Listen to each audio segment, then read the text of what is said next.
തീർച്ചയായിട്ടും ഗൗരവതരമായ അന്വേഷണം നടത്തേണ്ട ഒരു വളരെ പ്രധാനപ്പെട്ട കേസാണ് വയനാട്ടിലെ അഴിമതിയെക്കുറിച്ച് ശ്രീ വിൻസെൻ്റ് പറഞ്ഞത്. അത് അന്വേഷിക്കണമെന്ന് സർക്കാരിനോട് ആവശ്യപ്പെട്ടിരിക്കുകയാണ്. സർക്കാരിൻ്റെ പ്രതികരണം അറിഞ്ഞതിന് ശേഷം നെഗറ്റീവായിട്ടുള്ള പ്രതികരണമാണെങ്കിൽ ശക്തിയായ ആ വിഷയം ഞങ്ങൾ നിയമസഭയ്ക്കകത്തും മറ്റു പുറത്തും ഉന്നയിച്ച് മുൻപോട്ട് പോകും. നിയമപരമായ മാർഗങ്ങൾ കൂടി തേടി ഈ അഴിമതിയെക്കുറിച്ച് അന്വേഷിക്കും.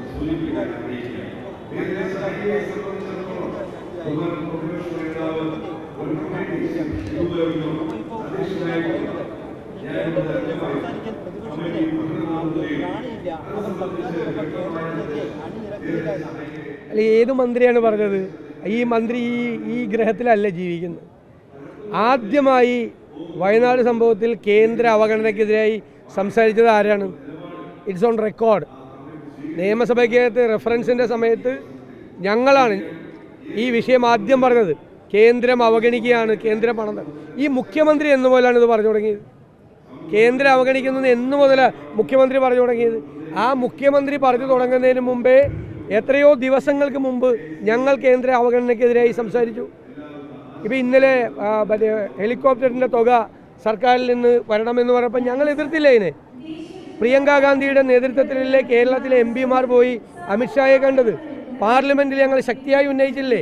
തിരുവനന്തപുരത്തെ MP ശ്രീ ശശി തരൂർ അടക്കമുള്ള ആളുകൾ, പാർലമെൻറ്റിൽ സംസാരിക്കാൻ അവസരം കിട്ടിയ ആളുകൾ വയനാടിനുള്ള ഈ നീതികേടിനെ കുറിച്ച് പറഞ്ഞല്ലോ. അപ്പോൾ ഇതൊന്നും കേൾക്കാത്ത മന്ത്രിമാരുണ്ടെങ്കിൽ അവർ ഈ ഗ്രഹത്തിലല്ല ജീവിക്കുന്നതെന്ന് മാത്രമേ എനിക്ക് പറയാനുള്ളൂ.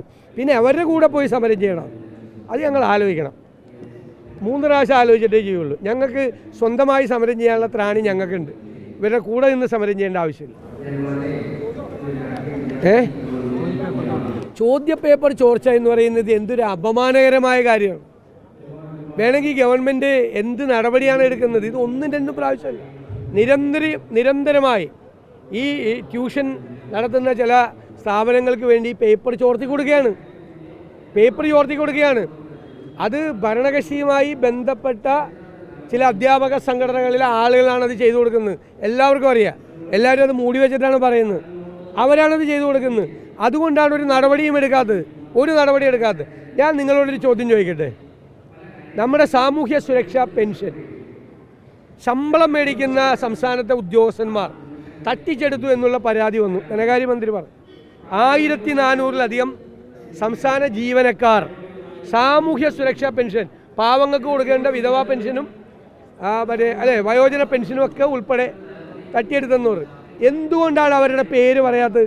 സർക്കാർ ഗുരുതരമായ കുറ്റകൃത്യമല്ലേ?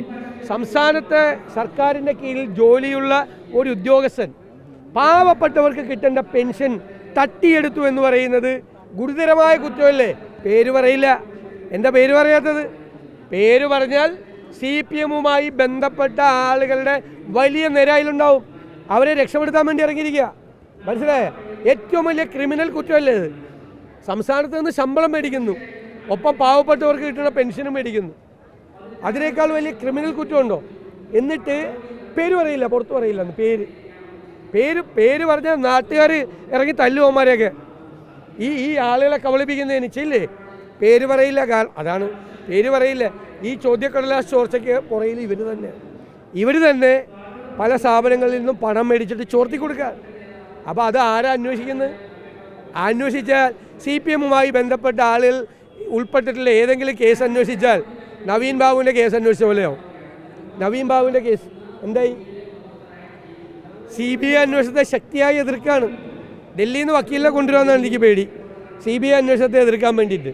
കാരണം CPM-ന് കുറേ കാര്യങ്ങൾ ഭയപ്പെടാനുണ്ട്. പല കാര്യങ്ങൾ. ഞങ്ങൾ മണിയാർ വിഷയം കൊണ്ടുവന്നു. മൗനമാണ്. എന്തു മറുപടിയാണ് പറഞ്ഞത്? മണിയാറിലെ വൈദ്യുതി പ്രോജക്റ്റ് സ്വകാര്യ കമ്പനിക്ക് 25 വർഷത്തേക്ക് കൊടുക്കാൻ പോവാണ്. അവരിപ്പോൾ സർക്കാർ തിരിച്ചറിഞ്ഞാണ്. വൈദ്യുതി ബോർഡ് നഷ്ടത്തിലാണ്. ഒരു വർഷം 18-20 കോടി രൂപ കിട്ടുന്ന പ്രോജക്റ്റാണ്. 25 കൊല്ലം എന്ന് വെച്ചാൽ 500 കോടി രൂപയാണ്. 25 കൊല്ലം കഴിയുമ്പോൾ ഈ വിലയാണോ, ഈ വാല്യൂ ആണോ പൈസയ്ക്കുള്ളത്? ഇതിനേക്കാൾ വാല്യൂ ഉണ്ടാവും. അപ്പോൾ 500-1000 കോടി രൂപ അങ്ങ് കൊടുക്കുകയാണ് ഒരു കമ്പനിക്ക്. ചോദിച്ചതിന് മുഖ്യമന്ത്രി മറുപടി പറഞ്ഞോ? മിണ്ടാട്ടോ ഇല്ല, മൗനം. അപ്പം മൗനത്തിൽ പോയി ഒളിക്കും. അഴിമതിയുടെ നീണ്ട കഥകളാണ്. ഞങ്ങളിപ്പോൾ നിയമസഭ വരുന്നുണ്ട്, ഞങ്ങളുടെ UDF മീറ്റിംഗ് വെച്ചിട്ടുണ്ട്, ഗൗരവതരമായി ഇത്തരം കാര്യങ്ങൾ അന്വേഷിച്ചിട്ട് ഞങ്ങൾ സമരരംഗത്തേക്ക് ഇറങ്ങാം. ഞങ്ങൾ ആ കാര്യം ചർച്ച ചെയ്തിട്ടില്ല. ഇപ്പോൾ ഒന്നും ചർച്ച ചെയ്യാൻ ഞങ്ങൾ തീരുമാനിച്ചിട്ടുമില്ല.